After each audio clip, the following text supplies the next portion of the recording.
Go.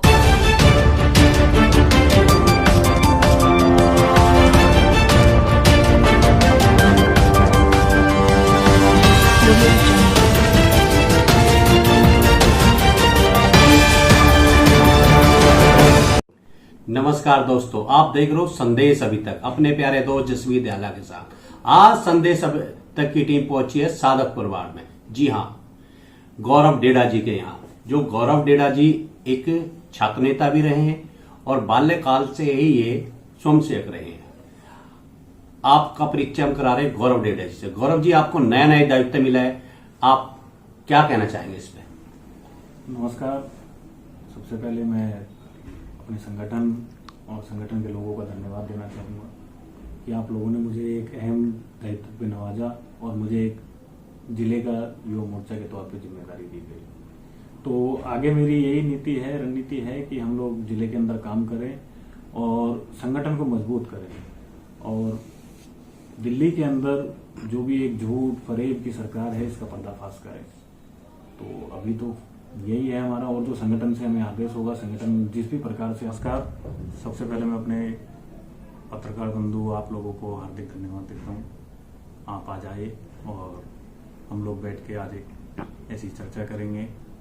और मैं 2008 से विद्यार्थी परिषद से जुड़ा और 2008 से विद्यार्थी परिषद से जुड़ने के साथ साथ मैंने देश समाज सेवा के लिए कार्य किया और हम हर आंदोलन पे मुख्य भूमिका में संगठन में हमने काम किया।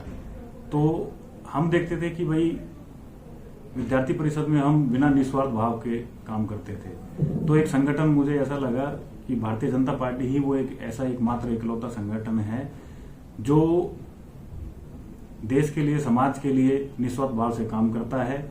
और हमारा देश सर्वोपरि कैसे बने, जैसा हम पहले देखते थे कि हमारे देश को सोने की चिड़िया कहा जाता है, अभी सोने की चिड़िया को हम एक सोने का शेर कैसे बनाए, इस दिशा में मैंने कार्य होते देखा। तो भारतीय जनता पार्टी को काम करते देखा। कमजोर से कमजोर तबके और सभी वर्ग का ध्यान रखते हुए बीजेपी ने, भारतीय जनता पार्टी ने काम किया। हमारे प्रधानमंत्री माननीय श्री नरेंद्र मोदी जी जो बाल्यकाल से समाज सेवा में लगे हुए हैं, आज हमारे देश के प्रधान सेवक हैं। और साथ साथ मैंने उनकी कार्यशैली और कार्य पद्धति को देखते हुए ये ठाना कि अगर कोई संगठन आज देश समाज सेवा का कार्य कर रहा है तो वो भारतीय जनता पार्टी है। तो ऐसे संगठन से मुझे जुड़ने का मौका मिला और संगठन ने मुझे विश्वास करके एक अहम जिम्मेदारी दी और उस मैं जिम्मेदारी पे खरा उतरूंगा और आगे मेरी यही रहेगी कि हम लोग ऐसे ही देश समाज सेवा का कार्य करते रहे। अभी अभी आपको उत्तर पूर्वी दिल्ली का युवा मोर्चे का अध्यक्ष बनाया है, तो उस दायित्व को आप कैसे निभा पाएंगे? देखिए, अभी जिम्मेवारी मुझे मिली है और अभी जैसे संगठन से आदेश होगा, जिस भी दिशा में संगठन हमसे कहेगा उस दिशा में काम करेंगे। अभी अपने लिए सबसे पहले यह है कि हम पूरे जिले में एक वर्किंग खड़ी करें और हर जिले में मंडल और जिस तरीके से हमारी यूनिटें बनी हुई हैं जो संगठन के दायित्व अपने हमारे पास मतलब लोगों के पास हैं, सबसे तालमेल बिठाकर एक अच्छा हम बॉडी स्ट्रक्चर युवा मोर्चा का खड़ा करें, ताकि हम आने वाले समय में जो भी कोई भी हमारे जिले के अंदर समस्या होगी, चाहे किसी भी प्रकार का कोई मुद्दा होगा, उस पर हम बढ़ चढ़ कर हिस्सा लें और काम करें और लोगों के बीच में जाकर ज्यादा से ज्यादा अपने मोर्चे। और 2022 में निगम का चुनाव आ रहा है, तो किन किन चुनौतियों का सामना करना पड़ेगा आपको? देखिए जी, 2022 का चुनाव निगम का आने वाला है।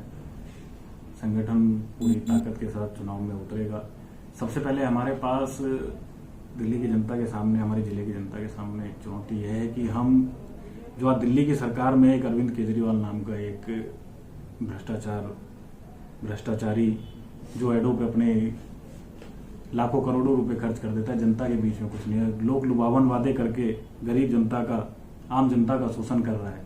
तो सबसे पहले तो हम उसका पर्दाफाश करेंगे और लोगों को जागरूक करेंगे कि इस आम आदमी पार्टी से अवेयर रहें और इसके झूठे प्रलोभन और इसके वादों में ना आए, क्योंकि ये व्यक्ति एक ऐसा व्यक्ति है कि जो अपने हित के लिए किसी को भी कहीं भी झोंक सकता है। और आज आप लोग दिल्ली की हालत देख रहे हो, कहीं भी कुछ नहीं है, ना कोई हाईवे है, ना फ्लाईओवर है, ना पानी है, ना बिजली है, सब एक झूठ का मतलब माहौल तैयार किया हुआ है अरविंद केजरीवाल जी ने।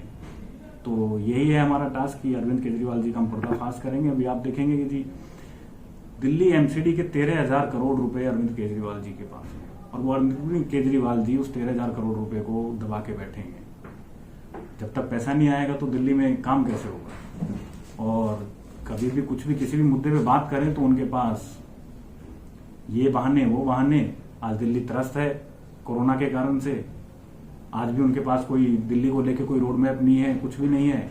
अमित शाह जी हमारे माननीय गृह मंत्री जी दिल्ली को एक बार बचा चुके हैं, अब दोबारा से उन्होंने बैठक की है। अब आगे देखिए जी। आज दिल्ली की हालत यह है कि सांस लेने में लोगों को और हमें आप सभी लोगों को बड़ी परेशानियां हो रही है। इतना प्रदूषण है, इस पे आप क्या कहोगे? देखिए जी, दिल्ली में प्रदूषण है, इसका कौन जिम्मेदार है? इसका सीधे सीधे तौर पे मैं कहूंगा तो जिम्मेदार जी अरविंद केजरीवाल जी हैं। आप दिल्ली के प्रधान हैं, आपकी जिम्मेवारी है कि आप दिल्ली को एक ऐसा माहौल दें, आप नए नए टावर लगाएं जो एयर प्यूरिफायर करें।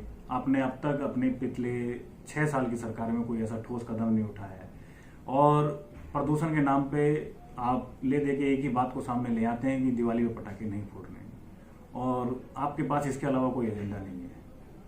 तो मैं यही कहना चाहूंगा कि जी प्रदूषण के ऊपर सीधे सीधे तौर पे मैं अरविंद केजरीवाल जी को जिम्मेदार ठहराऊंगा और ये सरकार फेल हो चुकी है और इनसे